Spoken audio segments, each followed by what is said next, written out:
Hey guys, Brian delivers you the goods here. I'm returning to you tonight for this next album review for another Judas Priest marathon studio album review for the ninth album in their discography out of the 19 albums for Defenders of the Faith, the ninth studio album in their discography I got done listening to, which was about a 39-minute record. It wasn't very long, but I'm going to discuss what I listened to for the 10 tracks on Judas Priest's follow-up album to Screaming for Vengeance, and let you know you kind of got the gist of what I was trying to say to Screaming for Vengeance, and I'll let you know what I thought of Judas Priest's Defenders of the Faith album. So let's dive into this album review. Now, I'm sorry that I didn't get around to doing this sooner. I was planning on doing it on the 22nd, but I got so caught up with the new albums that came out this Friday, May 23rd. But other than that, it was only 3 albums, so I knew I was going to get done with it soon. But to start things off, we have Free Wheel Burnin', the first track. Really strong track. I like Rob Halford's singing in it. Sounds really strong. And execution-wise, this track definitely went hard with the solos. And I really like the guitar solos in this track. The drum work is pretty strong too, so did dig this track. 5 out of 5.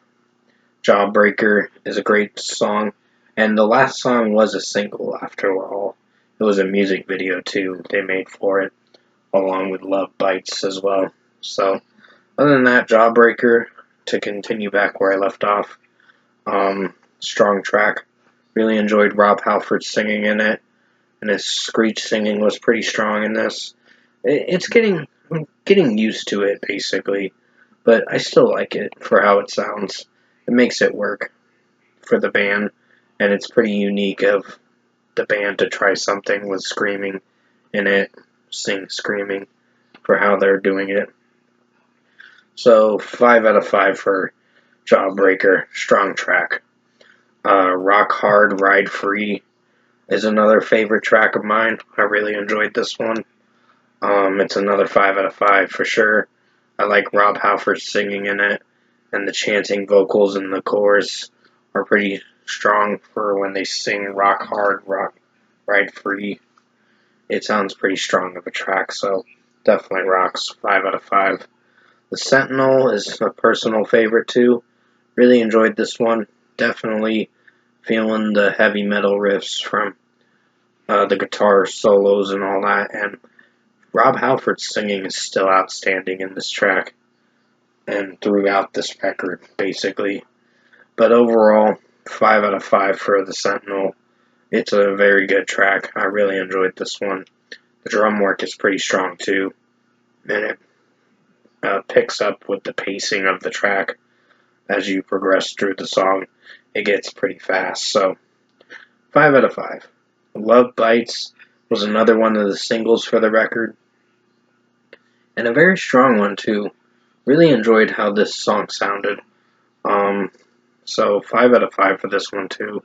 I really enjoyed the production and the mixing in this track, and how the guitars and drum work sounded in this track was pretty strong. And this track kicked ass for sure. 5 out of 5. Eat Me Alive is another strong track I enjoyed. I'd give this a 5 out of 5 too. I think Rob Halford's singing in it is pretty solid. The chorus and the verses are very memorable in this track, and just the guitar work and drum work is pretty strong. So another personal favorite of mine, and a 5 out of 5. Some Heads Are Gonna Roll is a pretty good one from what I listened to. I think it's very unique with how the chorus comes in with the Some Heads Are Gonna Roll lyric and all that. And it sounds pretty strong from what I listened to, so great track. The singing vocals from Rob Halford are very outstanding, and just the verses are pretty solid too. And drum work and guitar wise, it's pretty strong of a track. 5 out of 5. Night Comes Down was the last really good track on this record, but it's still strong for how it sounds. So this is a 5 out of 5 for sure. Um, I wasn't sure if I was going to get used to this track, but I do like it for how it sounds overall. It makes it a pretty kick-ass track for the drum work and guitar work, and it's probably the last favorite track before you get to the last two songs of the record. Um, Last personal favorite song. So 5 out of 5. Heavy Duty was kind of cringy. It wasn't terrible with how it sounded with the sexualized lyrics, but it was solid. It still had a few weak moments with this track, but it doesn't really highlight and give a good aspect of how the record's going to pan out for the last two songs. So this is a 4.5 out of 5. And finally, the title track, Defenders of the Faith, which is an outro track, is solid too. It didn't really strike me as great, but it did alright for how it sounded. So 4.5 out of 5 as well.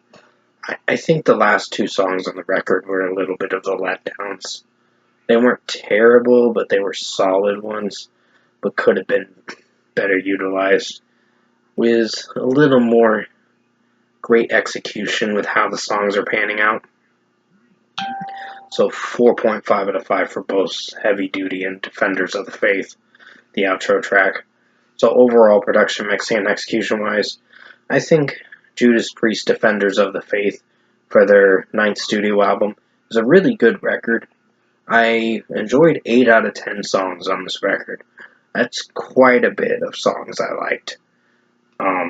They all got 5 out of 5s except for the last two songs. They were like 4.5 out of 5 tracks. So basically, it's a personal favorite record of mine. It's gonna be in the best top tier list of my personal favorite records of Judas Priest's discography, but overall, if I were to give Judas Priest's Defenders of the Faith a score for their ninth studio album, I'm going to give it a strong 9 out of 10. Really rockin' record. I really enjoyed this album. 8 out of 10 songs got 5 out of 5s. The last two songs, like I said, were not my personal favorites because they were. Keep in mind, Heavy Duty was only like 2.5 minutes, or about 2.5 minutes, and Defenders of the Faith was an outro track to the record, which was only a minute and 28 seconds, or 29 seconds. So you're not in for. The last two songs are not very long, and they don't really have a good closing gap to the record for what's to come for the next album, Turbo, which I will be listening to that record for sure pretty soon.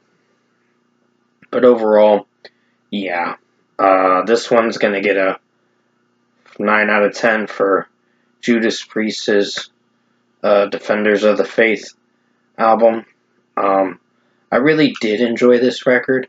I just had a few critiques with how it sounded overall, so I got distracted by something.